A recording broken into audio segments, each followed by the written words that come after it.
اگر یہ احساس ذمہ داری ہر ایک مسلمان کے دل میں پیدا ہو جائے تو قسم اللہ کی بچہ ایک بھی غیر تعلیم یافتہ نہیں رہے۔ بیٹا بیمار ہوتا ہے تو یہاں سے دربھنگا ہاسپٹل تک اور پٹنہ تک اور دلی ایمس تک اور نہ جانے دنیا کے کس کونے تک علاج کے لیے ہم لوگ لے جاتے ہیں، نہیں لے جاتے؟ لے جاتے ہیں نا، زمین بیچنی پڑے تو بیچ دیتے، مکان اگر سود پر لگانا پڑے تو لگا دیتے، لیکن بیٹے کا علاج ہونا چاہیے۔ جسم بیمار ہوا تو پوری جائیداد بیچ دیا بیٹے کے علاج کے لیے۔ روح بیمار ہے، بیٹا کو کلمہ یاد نہیں ہے، اس کی فکر ہوتی نہیں۔ جسم فانی ہے، مٹی میں مل جائے، ختم ہو جائے، اس کے لیے پوری جائیداد لٹانے کو تیار ہے۔ اور روح جو ہمیشہ باقی رہنے والی ہے، اس کے لیے ہم ڈانٹنے کو تیار نہیں۔ ایک دور تھا جب لوگ کہا کرتے تھے مولانا صاحب یہ بچہ آپ کے حوالے ہے، گوشت آپ کا ہڈی ہماری، اس کو پڑھا کے نکالیے گا۔ اور آج اگر غلطی سے مولوی صاحب نے ایک تھپڑ لگا دیا تو پورا خاندان اٹھ کر آ جاتا ہے۔ بچے کو مارا کیسے؟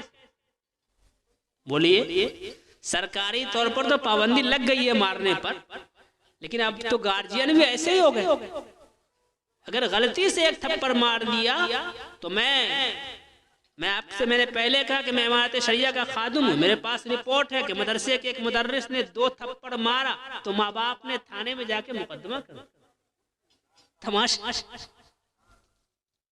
اگر آپ کے دل میں اپنے بچوں کی تعلیم کے تعلق سے فکر مندی نہیں ہوگی تو شاہ نواز اور ارشد رحمانی اور دنیا کے 4-5 مولانا مل کے آپ کے بچوں کو پڑھا نہیں دیں گے۔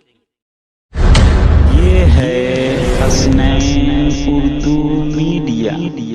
فرقہ پوشوں کی ارادت ہو تو دیکھ ان کو یدے بیضا لیے بیٹھے ہیں اپنی آستینوں میں۔ حضرت کا علمی خطاب ہوگا، لہٰذا آپ حضرات خاموشی کے ساتھ، سنجیدگی کے ساتھ اور پورے اطمینان کے ساتھ سماعت فرمائیں۔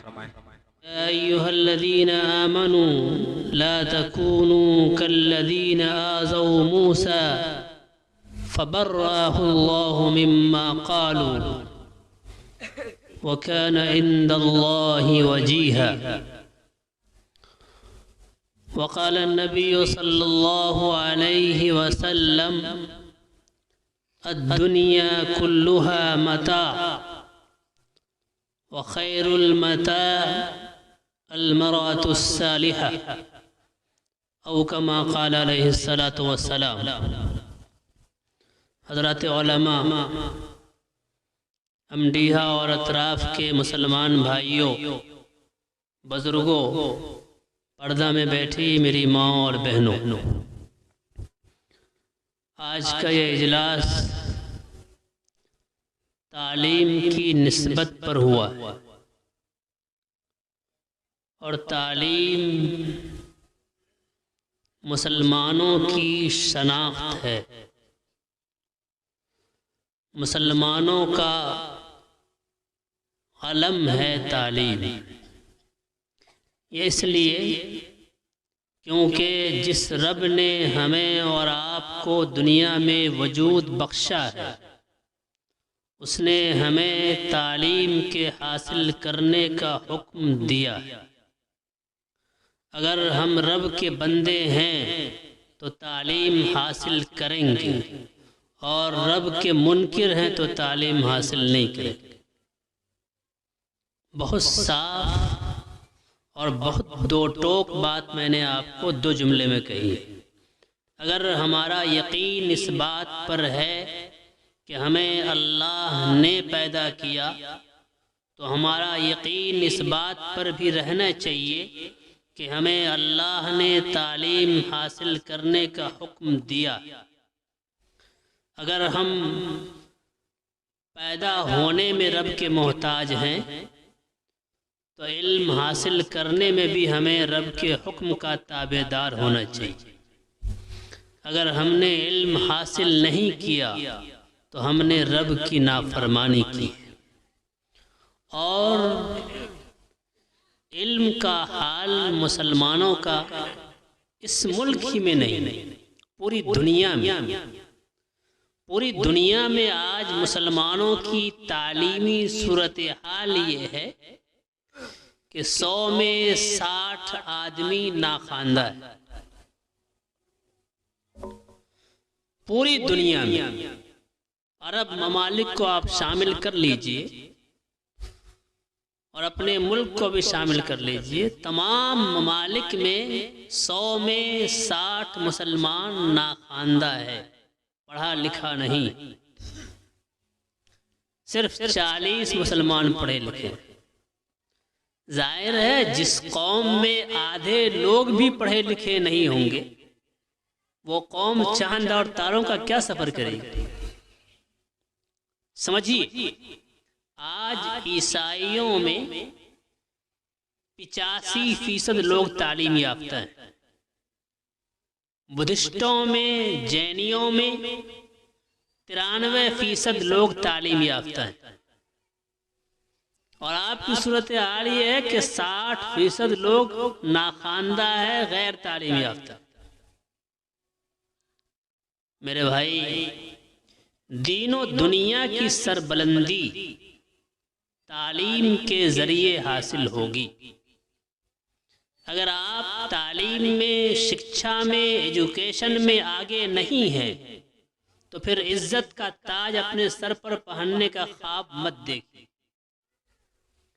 آپ تعلیم میں آگے آ جائیے، دنیا آپ کو اپنے سروں پہ بٹھائے گی.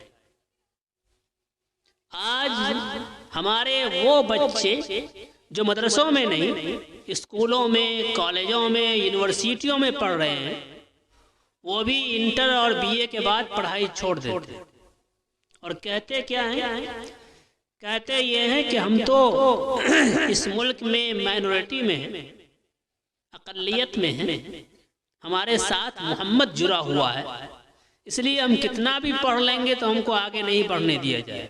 غلط بات. اے پی جے ابوالکلام کو آگے کس نے بڑھایا تھا؟ اور مولانا ابوالکلام آزاد کو وزیر تعلیم کس نے بنا دیا تھا؟ انہی لوگوں نے بنایا تھا جس کے بارے میں ہم شکایت کر رہے ہیں. اگر آپ کے اندر قابلیت ہوگی، آپ کے اندر صلاحیت ہوگی تو دنیا کی کوئی طاقت آپ کو آگے بڑھنے سے نہیں روک سکتی. پڑھنے کا من نہیں ہے، محنت کرنے کا من نہیں ہے تو بہانہ بنا لیجیے. آج اس ملک میں 697 اضلاع ہیں، 697 اضلاع، اور آپ کی آبادی کا فیصد اس ملک میں سرکار کی گنتی کے مطابق 17 سے 18% ہے. یعنی ہندوستان کے ہر 100 میں سے 17 آپ ہیں. تو اگر بھارت میں 697 اضلاع ہیں، یعنی 700 کے قریب اضلاع ہیں، تو آپ کا ڈی ایم کتنا ہونا چاہیے بولیے؟ ہر 100 میں 17، تو کم سے کم 125 ڈی ایم آپ کے ہونے چاہیے. لیکن آپ گنتی کیجئے تو اس ملک میں 15-16 بھی آپ کے ڈی ایم نہیں ہیں. اور آپ چاہتے ہیں کہ ڈی ایم ان کے اور بات سنیں ہماری کہاں سے ہوگا؟ آپ اس ملک کے ہر شعبہ حیات میں، زندگی کے ہر وبھاگ میں اپنے لوگوں کو کھڑا کر دیجئے، آپ کی بات سنی جائے گی. جب تک آپ کے لوگ اس ملک کے تمام شعبوں میں نہیں ہوں گے آپ کی بات نہیں سنی جائے گی. میں یہ بات بہت تجربے کے ساتھ کہہ رہا ہوں. امارت شریعہ کے خادم ہونے کی حیثیت سے میری ذمہ داری ہے کہ میں آپ کو صرف ہوائی تقریر نہ سناؤں، آپ کو بتاؤں کہ کرنا کیا چاہیے. آج آپ نے دیکھا ہماری خواتین مائیں اور بہنیں یہاں بیٹھی ہیں، اس ملک میں مسلم بچیوں کے لیے اسلامی شریعت کی پاسداری کے ساتھ، یعنی مسلمان رہتے ہوئے اعلیٰ تعلیم حاصل کرنا کتنا مشکل ہے، یہ آپ نے دیکھا یا نہیں دیکھا؟ ارے اس ملک کے ایک صوبے کرناٹک میں جو ناٹک ہوا وہ تو پوری دنیا نے دیکھا، آپ لوگوں نے نہیں دیکھا؟ تو اس ناٹک کے ہوتے ہوئے ہماری بچیاں کیسے آگے بڑھ سکتی؟ ہماری بچیوں کا مسلمان ہونا پہلے ضروری ہے، اعلیٰ ڈگری یافتہ اور ڈاکٹر اور انجینئر ہونا بعد کی چیز۔ تو ہماری بیٹیاں مسلمان بھی رہیں، فاطمہ کی چادر بھی اس کے سر پر رہے اور اس کے دوسرے ہاتھ میں ڈاکٹریٹ کی ڈگری بھی رہے، اس کے لیے ہمیں کچھ کرنا چاہیے یا نہیں کرنا چاہیے؟ ٹانگ کھچائی کی جو ہم لوگوں کی عادت ہے، اس سے ہماری قوم اور پیچھے جا رہی ہے۔ ہم نے جو قرآن کریم کی آیت پڑھی ہے میں آپ کو وہیں لے کر آ رہا ہوں۔ ربنا انا اطعنا سادتنا وکبراءنا فاضلونا السبیل، حشر کا میدان قائم ہوگا، اللہ بلائیں گے نوجوانوں کی ایک بڑی جماعت کو، لے جاؤ جہنم، ڈال دو جہنم میں، اس نے رب کی بڑی نافرمانی کی، اللہ کی بات نہیں مانی، نماز نہیں پڑھی، روزہ نہیں رکھا، دین کی پابندی نہیں کی، ڈالو جہنم میں۔ نوجوان جب جہنم کی طرف جانے لگے گا تو ٹھہر جائے گا، حضرت ٹھہریے ٹھہریے، اللہ میری بات تھوڑی سن لیجیے۔ کیا وہ نوجوان کھڑا ہو جائے گا جہنم میں جانے سے پہلے اور کہے گا اے اللہ آپ نے ہم کو بڑا بڑا سردار عطا کیا تھا، چودھری عطا کیا تھا، سرپنچ عطا کیا تھا، مکھیا عطا کیا تھا، گاؤں کا ذمہ دار عطا کیا تھا، فَأَضَلُّونَ السَّبِيلَ، اسی نے ہم کو گمراہ کیا، گمراہ اسی نے ہم کو کیا۔ اس نے نہیں بتایا تھا کہ قرآن پڑھنا ضروری ہے، اس نے نہیں بتایا تھا کہ نماز پڑھنا فرض ہے، اس نے نہیں بتایا کہ گالی دینا گناہ کا کام ہے، اس نے نہیں بتایا کہ جھوٹ بولنا گناہ کا کام ہے۔ ہمارے سرداروں نے، ہمارے گارجین نے، ہمارے ذمہ داروں نے ہم کو نہیں بتایا تھا۔ ربنا آتِهِمْ ضِعْفَيْنِ مِنَ الْعَذَابِ، اے اللہ ہم کو جتنا عذاب دے رہے ہیں اس کا دگنا عذاب اس کو دیجیے۔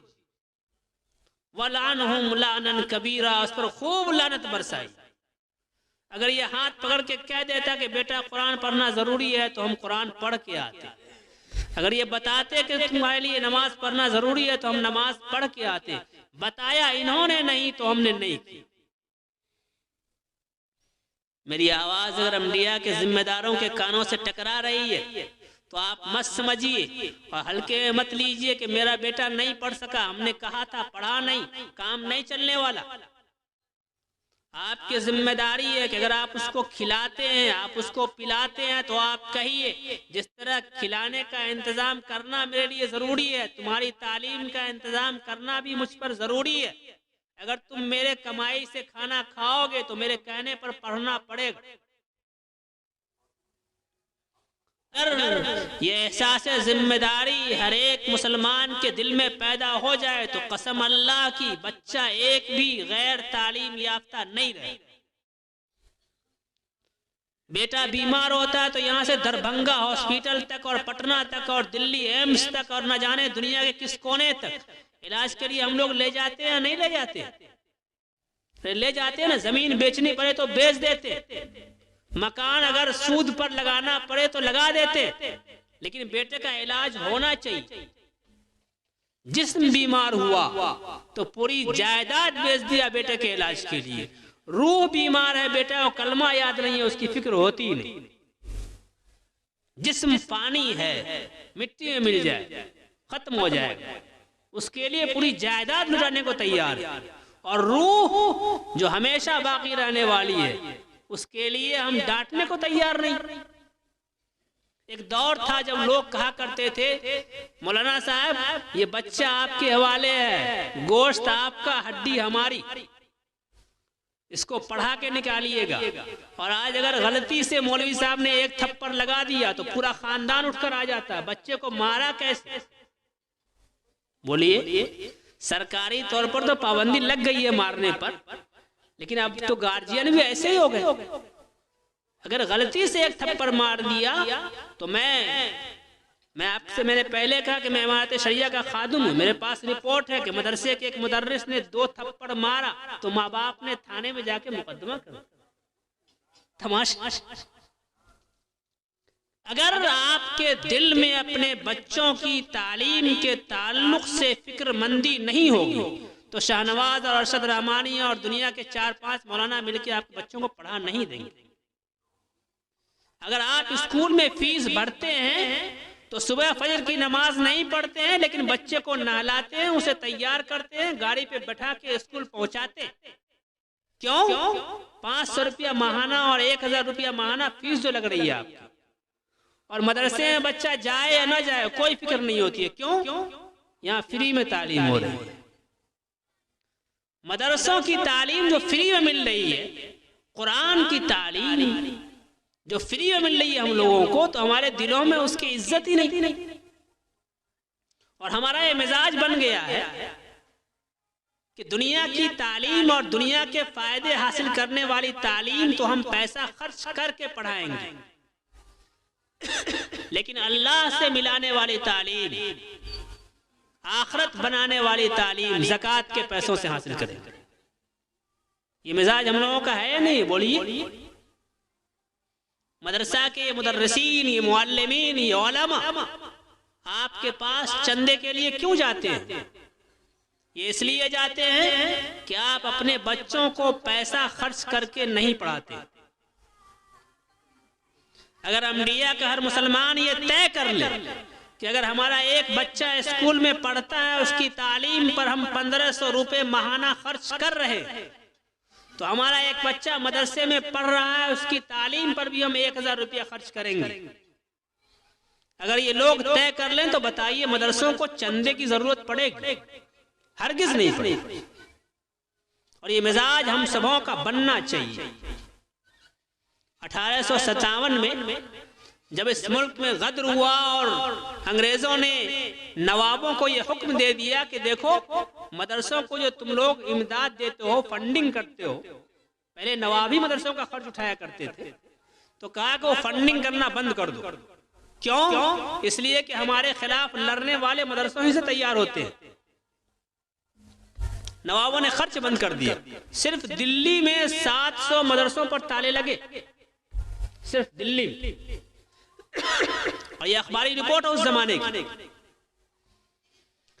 تو میں اپنے بائیں ہاتھ میں اپنی ماں اور بہنوں سے مخاطب ہو کہتا ہوں، جب دلی میں مدرسے بند ہونے لگے اور بچے مدرسوں سے گھروں کو واپس آنے لگے، تو دلی کی عورتوں نے مدرسوں میں جا جا کر وہاں کے ذمہ داروں سے ملاقات کی اور کہا دیکھیے مولوی صاحب، ہم اپنے گھر میں 2 روٹی بنائیں گے، 1 روٹی آپ کو دیں گے، 1 روٹی ہم کھائیں گے، لیکن مدرسوں کو بند مت کرنا۔ اگر یہ مدرسے بند ہو گئے تو اس ملک میں نہ کوئی نماز پڑھانے والا ملے گا، نہ کوئی اذان دینے والا ملے گا۔ یہ اس وقت کی عورتوں نے کہا، مدرسوں کو زندہ رکھا، اس لیے آج ہمارے اور آپ کے سروں پر یہ ٹوپیاں اور یہ تاج باقی ہیں۔ ورنہ آپ جس ملک میں جی رہے ہیں، پتہ نہیں کیوں، میں بہت درد کے ساتھ کہتا ہوں، آج آسام میں جتنے مدرسے تھے جو بورڈ سے ملحق تھے، ان تمام مدرسوں کو اسکولوں میں بدل دیا گیا، اور حکومت نے وہاں کی اعلان کر دیا کہ مسلمان مذہبی تعلیم کے لیے ہمارے پیسے استعمال نہیں کر سکتے، اور پورے ملک میں یہ نظام بنایا جا رہا ہے کہ کسی طریقے سے، کسی بہانے سے ان مدرسوں کو بند کر دو، اس لیے کہ جب تک مدرسے چلتے رہیں گے مسلمانوں کو اس ملک میں دبانا مشکل ہے۔ حکومت پوری طاقت لگا رہی ہے کہ مدرسوں کو بند کر دیا جائے، اور آپ ہیں کہ اپنے مدرسے کو چندہ دینے کو تیار نہیں ہے۔ فیس دینا تو بہت بات کی چیز ہے، چندہ دینے کو تیار نہیں ہے۔ اگر آپ بھی بیدار نہیں ہوں گے، اگر آپ بھی اپنے گاؤں کے مکتب اور مدرسوں اور علاقے اور ملک کے مدرسوں کو مضبوط نہیں کریں گے، تو آپ بھی حکومت کے ساتھ مدرسوں کو بند کرنے والے بنے، اور یہ مدرسے بند ہو گئے تو آپ کی شناخت ختم ہو جائے گی۔ اپنی شناخت باقی رکھنی ہے، اپنی پہچان باقی رکھنی ہے، تو مدرسوں پر خرچ کیجیے، مزاج بنائیے کہ ہم اپنے بچوں کو زکوٰۃ کے پیسوں سے نہیں پڑھائیں گے، اپنے خون پسینے کی کمائی سے پڑھائیں گے. یہ مزاج بنا لیجئے، انشاءاللہ مدرسے اسکول سے زیادہ اچھا کام کریں گے. میں بہت مبارکباد پیش کرتا ہوں ایسے علماء کو، ایسے حفاظ کو جو گاؤں میں اور دیہات میں اور ایسی جگہوں پر جہاں سہولت نہیں ہے وہ دین کے کام میں لگے ہوئے ہیں اور علم کا چراغ جلا رہے ہیں. آپ پوچھئے ان ذمہ داروں سے جو مکتب کو یا مدرسوں کو چلاتے ہیں، جب مہینے کی 30 تاریخ ہوتی ہے تو ان کے سر پر جو پسینہ آتا ہے اسے پوچھنے میں بہت پریشانی ہوتی ہے. کیوں؟ ہمارے یہاں جو 3-4 معلم پڑھا رہے ہیں اس کی تنخواہ کہاں سے آئے؟ ہمیں اپنے گھر کے 4 بچوں کا خرچہ پورا کرنے میں کتنی دقت ہوتی ہے ہم لوگ سمجھتے ہیں. وہ بیچارہ جو 50-100 بچوں کی کفالت کرتا ہے، 20-25 بچوں کے روزانہ کھانے کا انتظام کرتا ہے اور پھر اس کے مدرسین کی، معلمین کی تنخواہوں کو ادا کرتا ہے، اس کے سر پر کتنا بوجھ ہوتا ہوگا. ہم سب کی ذمہ داری ہے، جتنی اللہ نے قوت دی ہے اتنا آپ ان کا تعاون کیجیے اور کہیے کہ میں آپ کے ساتھ کھڑا ہوا. اور یاد رکھیے اس ملک میں نہیں پوری دنیا میں آپ کو مٹانے کی کوشش کی جا رہی ہے.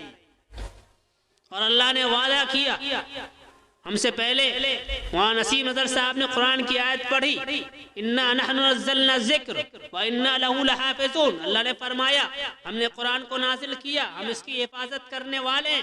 حفاظت حفاظ کے ذریعے ہوتی ہے. جو حفاظ کو تیار کرنے میں مدد کرنے والے ہوں گے اللہ اس کی بھی حفاظت کرے گا. اگر آپ حافظ تیار کریں گے اللہ حافظ کو برباد نہیں کرے گا، حافظ تیار کرنے والوں کو بھی برباد نہیں کرے گا. اور ایک بات اچھی طرح یاد رکھیے، قرآن کوئی عام کتاب نہیں ہے. قرآن کے حافظ کا پوری دنیا انسانیت میں آج تک ایک مثال کسی نے پیش نہیں کیا کہ کوئی قرآن کا حافظ زہر کھا کر مر گیا، پھانسی لگا کے مر گیا ہو. آج تک ایک مثال نہیں ملتی ہے. کیوں؟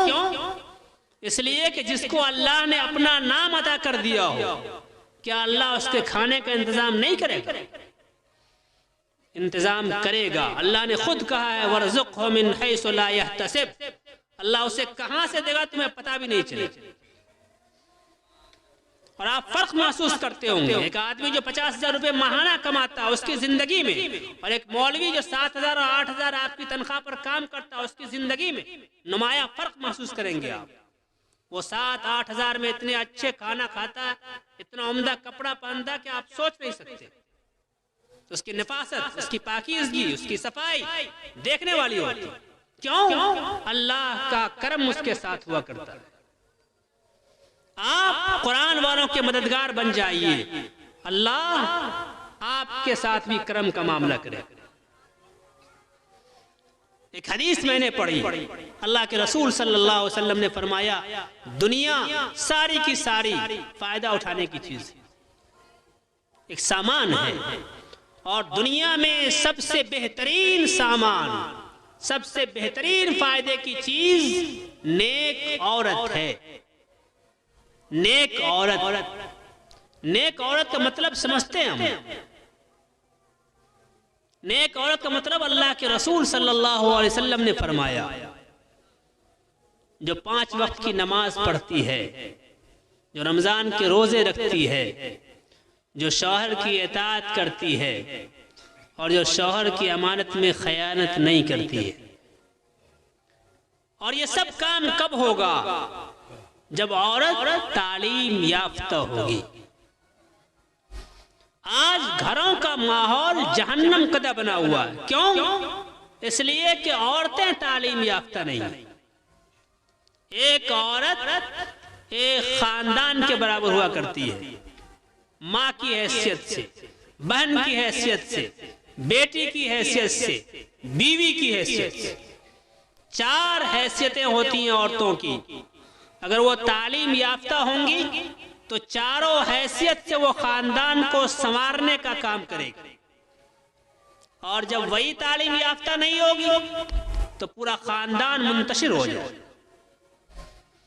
اس لیے تعلیم، اور اس میں بھی عورتوں کی تعلیم انتہائی ضروری ہے۔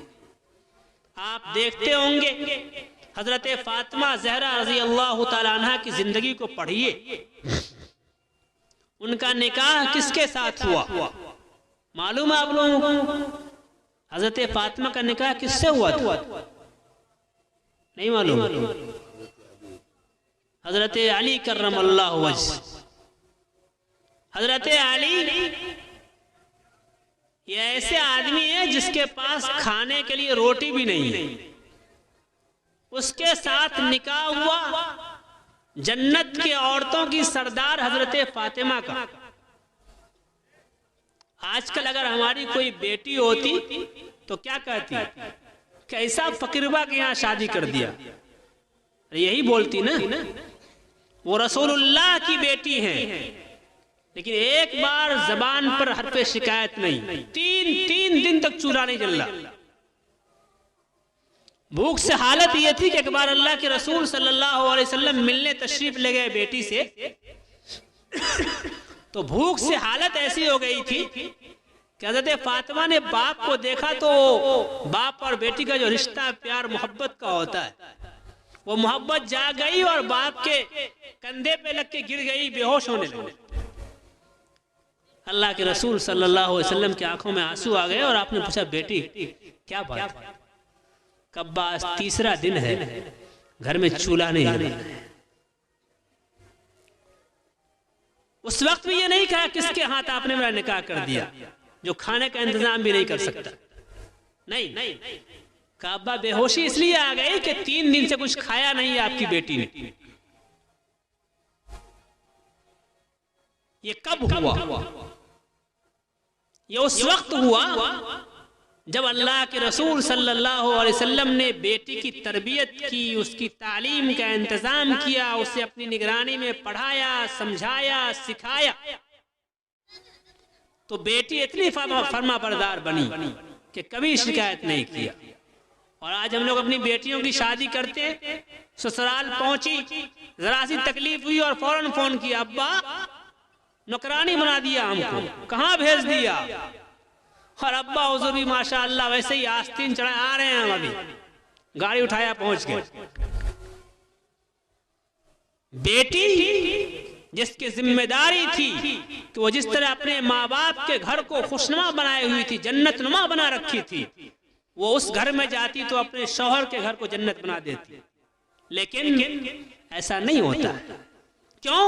اس لیے نہیں ہوتا ہے چونکہ اس کی تعلیم کا، ہم نے تربیت کا ہم نے انتظام نہیں کیا ہوتا، ہم نے سکھایا نہیں کہ شوہر کا مرتبہ کیا، ہم نے سکھایا نہیں کہ شوہر کے والد تمہارے والد ہیں، ہم نے سکھایا نہیں کہ شوہر کی ماں تمہاری ماں ہے۔ اور اس کا دوسرا پہلو، وہ داماد جو داماد سمجھتا ہے اپنے آپ کو، جس کے گھر میں مہینے اور 2 مہینے میں ایک مرتبہ کبھی خسی کا گوشت مل جاتا ہے، جب وہ سسرال آتا ہے اور غلطی سے اگر گھر والوں نے بڑے میاں کا گوشت کھلا دیا تو پھر داماد کی آنکھیں چڑھ جاتی ہیں اور وہ اس پاور کے ساتھ بیوی سے بات کرتا ہے، تمہارے گھر گئے تمہارے باپ نے کیا کھلایا ہے، تم پہلے کیا کھاتے تھے؟ سمجھیے اس چیز کو۔ یہ آج جو ہمارے بچے شادیوں میں 5 لاکھ اور 10 لاکھ کا مطالبہ کرتے ہیں، یہ کیوں کرتے ہیں؟ اور اس میں بچے کا قصور کم ہوتا ہے، ہم لوگوں کا قصور زیادہ ہوتا ہے؟ نہیں، حضرت امیر شریعت مولانا محمد ولی رحمانی رحمۃ اللہ علیہ کے ساتھ ایک جلسے میں جانا ہوا، تو حضرت جہاں بھی جاتے تھے تو لوگ کہتے حضرت صاحب آ رہے ہیں تو چلو نکاح کروا لو بیٹے کا، اچھا موقع، حضرت صاحب نکاح پڑھا دیں گے۔ تو 4-5 نکاح ہونا تھا، سارے دولہے آگے بیٹھے ہوئے تھے، حضرت نے کہا کہ دیکھو تم لوگوں میں سے کس نے نقدی لیا ہے، جس نے نقدی لیا اس کا نکاح ہم نہیں پڑھائیں گے۔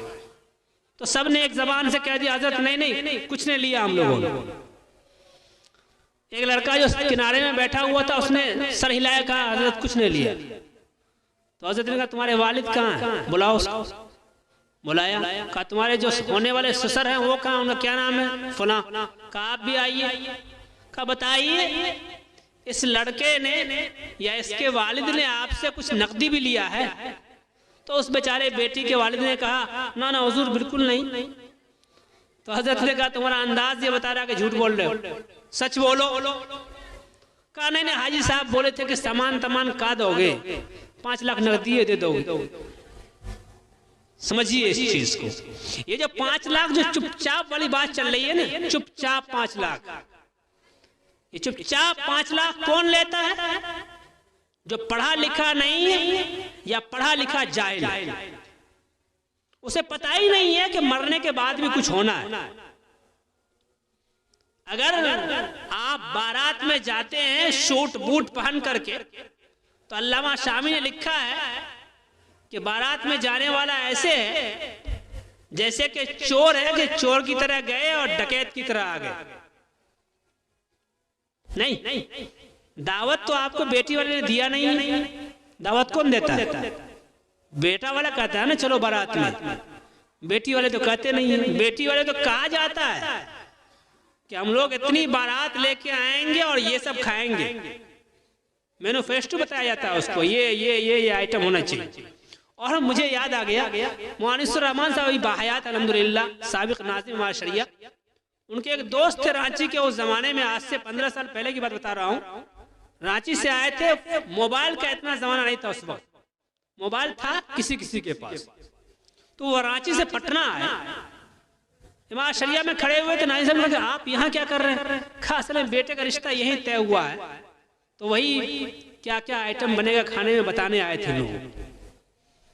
کہا تو آپ رہیں گے معاہد شریعہ میں قیام کر لیں؟ کہا نہیں ابھی ٹرین ہے ہماری 3 بجے ہم جا رہے ہیں. ٹھیک چلے جائیے. شام میں آئے تو دیکھے وہ آدمی ہے معاہد شریعہ میں ٹہل رہا. کہا رہے بھائی کیا ہوا، آپ تو جا رہے تھے اس وقت گئے نہیں. کہا کیا بتائیں حضرت، سب آئٹم لکھا دیا تھا. جب گئے وہاں ٹرین پر چڑھ رہے تھے تو یاد آیا کہ آئس کریم لکھوے پہ نہیں کیا، اس لیے وہاں سے واپس آیا کہ وہ لکھوا دیتے. تو اب ٹرین تو ہے نا، اب کل جائے. سوچئے اس کو.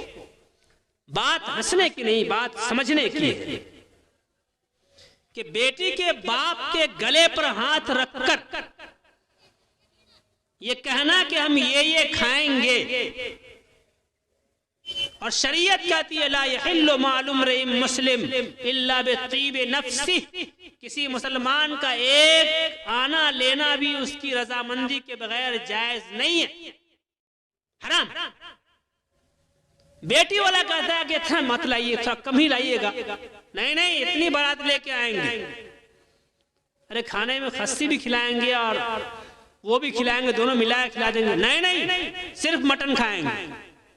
جو سال میں 1 بار مٹن کھاتا ہو بقرعید کے موقع پر، وہ فرمائش کرتا ہے پوری بارات کو مٹن کھلاؤ، اور بیٹی والا مجبور ہو کھلاتا ہے. بتائیے وہ کھانا جائز ہے؟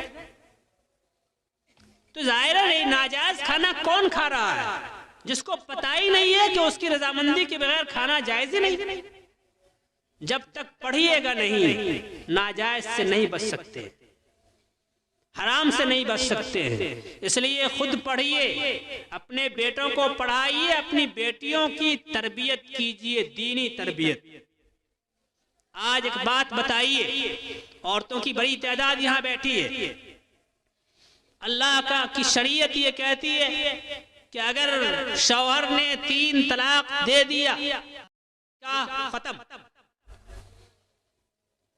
بھارت میں قانون بن گیا کہ 3 طلاق دے دو طلاق نہیں پڑے گی، جیل میں سڑو گے 3 سال تک، اس کے بعد آ کر پھر اسی بیوی کے ساتھ رہو.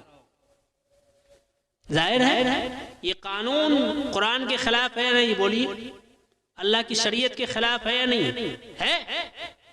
لیکن میں یہ کہتا ہوں کہ سپریم کورٹ میں اور ہائی کورٹ میں اور سول کورٹ میں اور فیملی کورٹ میں طلاق کے خلاف مقدمہ کرنے والی ہماری بیٹیاں، وہ پہلے مجرم ہے یا بھارت سرکار پہلے مجرم ہے؟ میرے بھائی ہماری وہ بیٹیاں جن کے دلوں میں قرآن کی عظمت نہیں، جن کے دلوں میں اللہ کے قانون کی عظمت نہیں ہے، وہ قانون اور عدالت کے دروازے تک گئی اور اس نے دشمنوں کو دعوت دیا کہ تم اللہ کے قانون کے خلاف فیصلہ کرو۔ اس لیے اپنی بیٹیوں کو بتائیے کہ اللہ کا قانون تمہارے زندگی کا مقصد ہے، تمہاری زندگی کا حاصل ہے، تم مر جانا گوارا کرو گے۔ علماء نے لکھا ہے کہ اگر عورتوں کے سامنے، مسلمانوں کے سامنے دو آپشن دیا جائے، مرنا پسند کرو گے یا اللہ کی شریعت کو چھوڑنا پسند کرو گے، تو اسے مرنا پسند کرنا چاہیے، اللہ کی شریعت کو چھوڑنا پسند نہیں کرنا چاہیے۔ ہماری زندگی کا مقصد کیا ہے؟ وَمَا خَلَقْتُ الْجِنَّ وَالْإِنسَ إِلَّا لِيَعْبُدُونَ۔ اللہ نے اعلان فرما دیا نا، تم کو پیدا کس لیے کیا؟ اپنی عبادت کے لیے۔ ہم یہاں آئے ہیں آخرت کی تیاری کے لیے، ہمیں جو کرنا ہے وہ آخرت کے لیے کرنا ہے، دنیا کے لیے نہیں۔ تو اپنی بیٹیوں سے کہیے، آج پردہ ہمارے سماج میں مذاق بن کر رہ گیا، خاص طور پر شادی بیاہ کے موقع پر، کسی خوشی کے موقع پر، عید کے موقع پر ہماری بیٹیوں کے پردوں کا عالم یہ ہوتا ہے کہ فرشتے دیکھ کر شرما جاتے ہیں۔ پڑھا لکھا خاندان، حاجی، نمازی وغیرہ وغیرہ، ان کی بچیاں مین روڈ پر بے پردہ گھومتی ہے ایسے گلے پہ دوپٹہ ڈال کے، اور اب تو ماشاءاللہ جینس ٹی شرٹ پہن کے بچیاں۔ ہم لوگ کیا کہتے ہیں، کیا مولانا آپ لوگ بھی دقیانوسی بات کرتے ہیں پرانے زمانے کی۔ مروہ نامی ایک خاتون ہے، فرانس میں آج سے چند سال پہلے کا واقعہ اخبار میں آیا تھا۔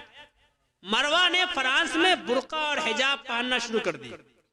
اب ظاہر ہے کہ وہاں اس پر پابندی ہے، اس کے شوہر نے مقدمہ کر دیا عدالت میں کہ ہماری بیوی کو منع کیجئے، یہ برقع کیوں پہنتی ہے، یہ نقاب کیوں پہنتی ہے، مجھے پسند نہیں ہے، اس کو منع کیجئے۔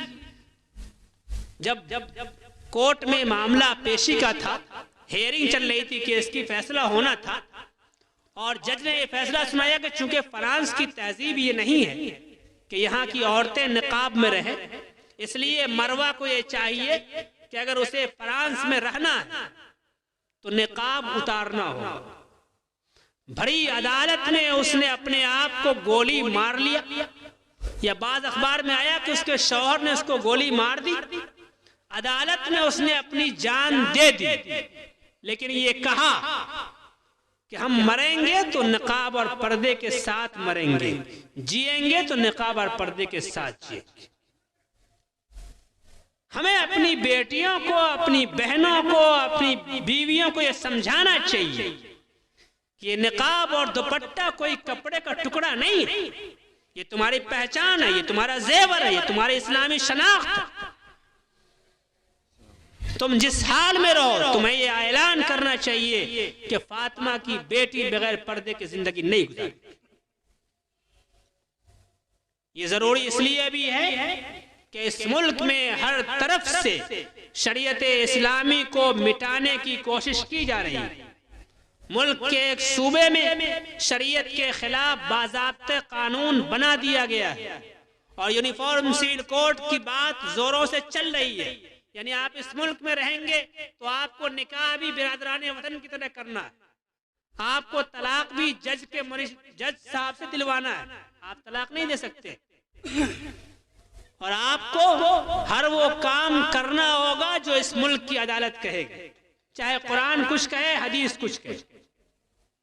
میرے بھائی، جب اس طرح کا قانون اس ملک میں لایا جا رہا ہے تو ہماری ذمہ داریاں دگنی ہو جاتی ہیں۔ آپ اللہ کے قانون کو پڑھیے، اس کو سمجھیے، اس کو سمجھائیے، خود سمجھیے، اس پر عمل کیجیے، اپنے بچوں کو، اپنی بچیوں کو سمجھائیے، اس پر عمل کرنے اور کرانے کا مزاج بنائیے، اور یہ طے کیجیے کہ اس ملک میں ہم کل بھی اللہ کی شریعت کے ساتھ زندہ تھے، آج بھی اللہ کی شریعت کے ساتھ زندہ ہیں، کل بھی اللہ کی شریعت کے ساتھ زندہ رہیں گے، اور مریں گے انشاءاللہ تو اللہ کی شریعت کے ساتھ مریں گے۔ ربنا تقبل منا إنك أنت السميع ہماری العليم. ویڈیو اچھی لگی تو حسنین اردو میڈیا کو لائک کریں، کمنٹ کریں، شیئر کریں اور سبسکرائب کرنا بالکل نہ بھولیں.